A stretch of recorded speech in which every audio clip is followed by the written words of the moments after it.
Welcome back to CTV Morning Live. We are talking with Matthew and Peter from the Ottawa Physiotherapy and Sports Clinics. Send us your questions live on the air, 789-6559, extension 2803. You can always send us an email on Facebook. You can even tweet us the question. We were talking about this stiffness then behind the neck, but how does one realize, I mean, if they're dealing with headaches, that could be the cause, that they are indeed stiff there? Okay, there's a quick check.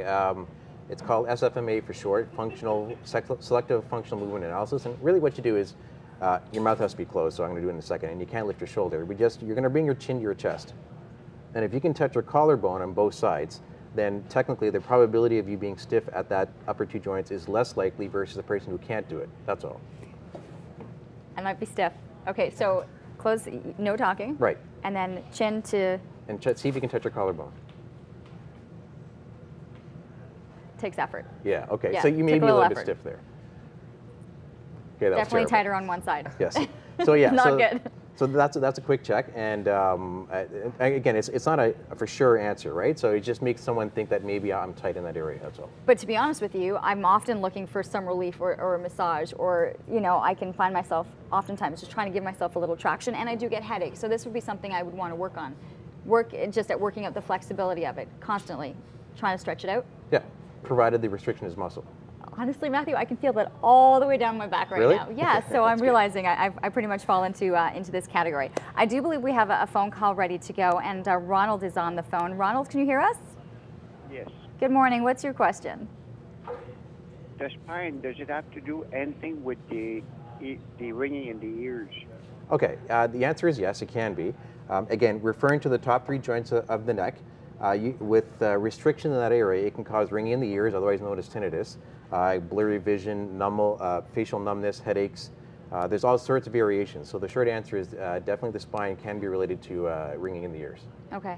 So this would just still be more movement, more exercises to help with this? Both. Okay. You had a couple more for us, Peter. We had the first one, which was bringing the chin in. Yes, okay. Actually, you mentioned a very good point before that. Like when you tried the exercise, you felt it all the way down the back. But there's a reason for that, because a lot of times the spine has curvatures to distribute the load.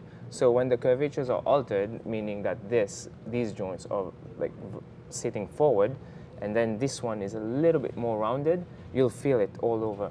So a lot of times we say, okay, we're correcting the posture, we're bringing our heads back, but our mid-back stay rounded. That's why the headaches, they don't go away even with that little postural correction. The idea is correct, but the way to correct it needs to be altered a little bit. So we'll have to correct the roundedness of the shoulder as well, so that it helps to naturally bring the neck back a little bit more. So a little bit more. Automatically set up. Exactly, and then that will alleviate a lot of those tensions around these muscles. So like Matthew said, postural correction exercises are good.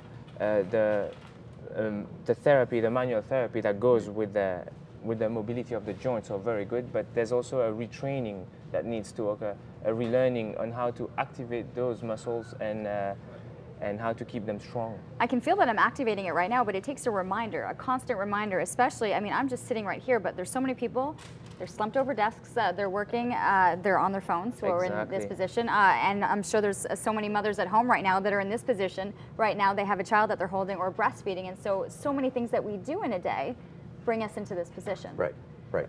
I think a simple example is if we call this a normal posture, which really isn't. I'm trying to sit up, okay. And then I exaggerate, and a person comes to us like this, when they come to me and they say, I really have a lot of neck pain. Well, no kidding, because you're sitting like this, right? So, and again, if we're sitting at a desk for 8 hours, no matter how perfect you try to be, we're all going to slouch at some point. So it's about getting you from here to here in some capacity, and a lot of the dysfunctions, or in this case headaches, will decrease. Okay, interesting information. We're going to take a quick commercial break. We have more coming your way. Please let us know if you have any questions, even if it isn't about headaches.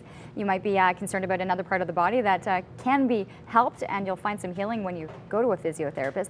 Send us in your questions, and we'd like taking calls just like Ronald, 789-6559, extension 2803. We're back with more after this.